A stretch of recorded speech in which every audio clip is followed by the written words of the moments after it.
Pilipino. I hope nga atong paglaban, atong karapatan usip sa Pilipino, nga atong sugpuon ang korupsyon diri sa Pilipinas.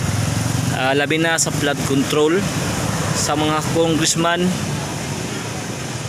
may gaba mga muabot sa inyong gibuhat binilyon, inyong pangkawat binilyon nga aron makasapi lamang, pero di na mula hutay kay adunay Ginoo nga nagtan-aw. Always tang magtinabangay matalumnon mga Pilipino, magkaiusa ta atong labanan ang korupsyon sa Pilipinas.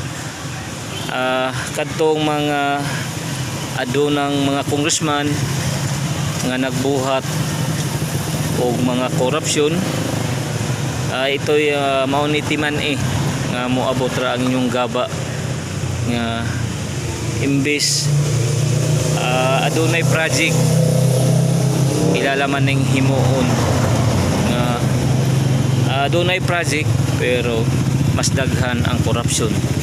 Mao ni realidad sa Pilipinas. Sa tanang mga Pilipino, magkaiusa ta atong hununguna ang korupsyon diri sa Pilipinas. Iko pipi bisyo nga motabang sa kalambuan diri sa